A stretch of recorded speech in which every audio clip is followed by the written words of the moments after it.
pun. Terus namane waman lan utai sapane wong iku istakhofa nginoake sapa man al akribai ing pira-pira sanak bil akribai ing kelawan pira-pira sanak minal arhami bayane saking pira-pira sanak khosira mongko rugi sapa man al mawaddata ing asih-asihan ai ahlaka tegese ngrusak sapa man mahabbatahum ing demene akriba.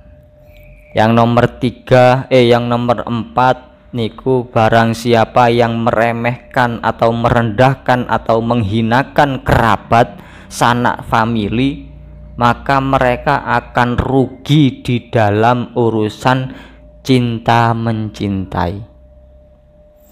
Karena kehidupan kita, berbelas hatinya kita itu memang berangkatnya dari keluarga. Takok napa Madura? Nek ndak percaya zaman tanya ke orang Madura. Ketika mereka punya tetangga, maka yang mereka cari apanya? Nasabnya. Oh, iki ta. Anake iki apa putune iki bin iki lho. Awak dhewe sik sambung sik keluarga. Ya biasanya seperti itu ya. Ya enggak wae. Loh, bahkan waktu saya di Lampung itu ada orang yang jual sate. Namanya itu Pak Alex. Orang jual sate. Itu waktu saya beli sate Madura di sana. Saya tidak memberitahu kalau saya itu orang Madura, ndak. Dan saya awalnya itu tidak tahu dia itu orang Madura. Saya cuma hanya berasumsi kalau biasanya jual sate ayam itu rata-rata orang Madura. Itu asumsi saya. Nah, saya beli sate ayam, beli sate. Terus ketika menunggu, itu saya tanya, dari mana Pak? Dari Madura. Maduranya mana? Bangkalannya mana? Kalau tidak salah itu bilangnya itu mana itu daerah setelah Arosbaya, pokoknya daerah selatan, Mancengan. Mancengan. Dia bilangnya Mancengan. Setelah itu ya udah saya diam. Terus ganti dia yang tanya, dari mana? Saya dari Gresik. Gresiknya mana? Macam-macam. Terus saya bahasa Madura. Pon abit sebenarnya enggak itu. Saat dengan sate ini kan pon abit senapa tahun. Oh, dan gula pon lebih mun 10 tahun beda enggak itu. Gula ini kan kenal sarang guru beda nang Madura nih kayak. Asmana Rayasin. Dak nikah. Oh, engki. Menabi panjenengan dari kayak mah. Ki gula menabi Madura dan gula badan enggak sah dan nikah cerita. Akhirnya apa?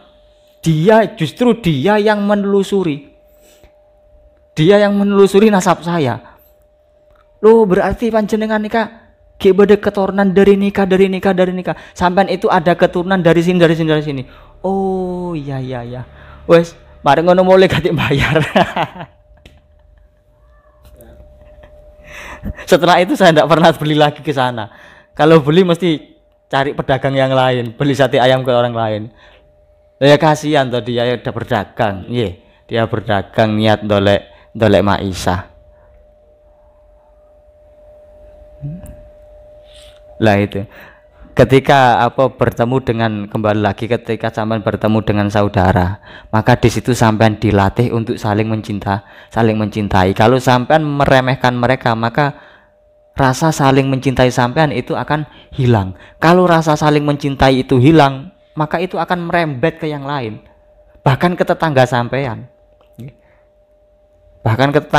Sampean tidak akan bisa mencintai tetangga sampean kalau sampean tidak mencintai keluarga sampean.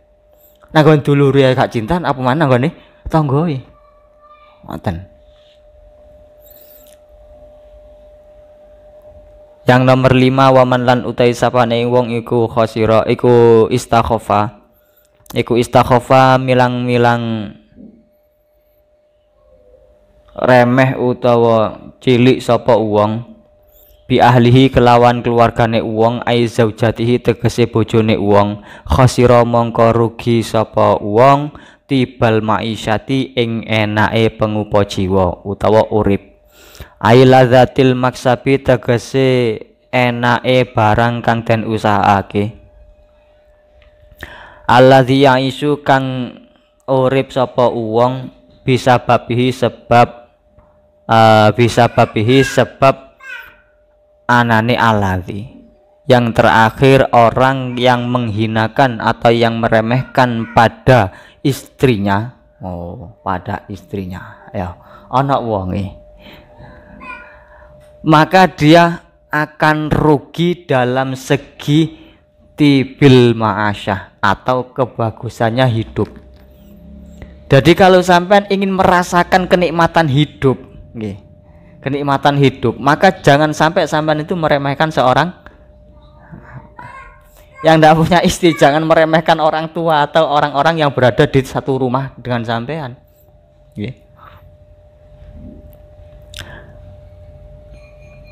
Alasannya ya sebenarnya alasan apa jenenge? Alasannya itu simpel saja. Alasannya itu simpel. Dengan sampean tidak meremehkan mereka, dengan sampai tidak meremehkan kepada mereka, maka mereka itu yang selalu menjadi teman hidup sampean akan betah di samping sampean, akan betah di samping sampean, dia akan selalu menemani. Lah kehidupan sampean ini kan tidak bisa lepas dari orang lain. Kalau misalkan sampean sudah berumah tangga, berkeluarga, sing ngurus anak sampean sopo? Apa sampean sendiri yang mau mengurus? Ndak akan mampu. Ndak akan mampu. Lah ketika urusan ini misalkan diselesaikan oleh mereka, oleh istri-istri sampean misalkan. Lah ini otomatis tanggung jawab sampean akan semakin ringan. Kalau tanggung jawabnya semakin ringan, tenaganya tidak semakin terkuras, tidak banyak tenaga yang keluar, maka kehidupan sampean akan santai. Ini apa? Ini saya takrif secara bahasa saja, secara simpelnya saja. Kalau saya mendalam, yang namanya tibul ma'isyah, enaknya atau bagusnya hidup itu ya hanya di hati, dan itu akan sampean rasakan ketika sampean sudah melaluinya. Ya kalau mungkin sekarang sampai tidak merasakan. Kalau sekarang kita ambil contoh, kalau anak-anak di pesantren, sampai dari sekian banyaknya teman itu pasti ada satu yang akrab.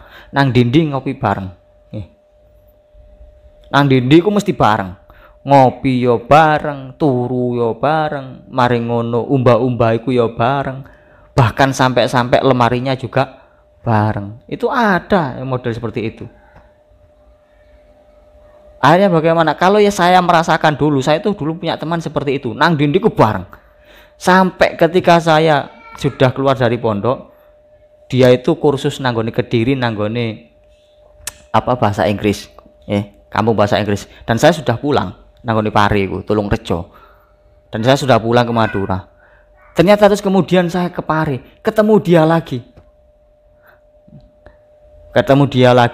Di situ akhirnya satu asrama lagi. Ya kayak mondok maneh. Dia keluar, saya masih di situ, dia keluar, dia itu pergi ke Semarang sekolah pelayaran di Army Semarang. Di Army Semarang sana. Terus saya pulang, ya saya mondok, saya mondok nanggone Lasem di Jawa Tengah. Dilalai saya mondok jadi supirin dalem itu sangat sering sekali ke Semarang. Kalau di Semarang itu biasanya 3 hari. Soalnya Bunyai itu kalau ngajar di YIN Semarang, di UIN Semarang itu apa Sunan Kalijogo ta iku mah? UIN Sunan Kalijogo ta iku, Mbah Ul. Wali Songo ya, UIN Wali Songo. Itu sering di situ. Dan di situ terus ketemu maneh. Hubungan dengan dia ketemu lagi. Lah jodoh. Akhirnya di setiap tempat yang saya tempati terus ketemu jodohku mau. Jenenge Idris, anaknya pelayaran. Di setiap bertemu dengan dia yang asalnya saya tidak bisa beradaptasi dengan tempat itu, saya bisa beradaptasi karena adanya dia. Hidup saya jadi tenang. Lah niku sama ketika sampean berada di rumah tangga besok. Kalau sampean tidak bisa membagusi istri atau tidak bisa apa jenenge memuliakan dia atau tidak meremehkan mereka atau dia, niku sampean akan mendapatkan hidup yang bahagia. Lah itu loh, hidup yang bahagia.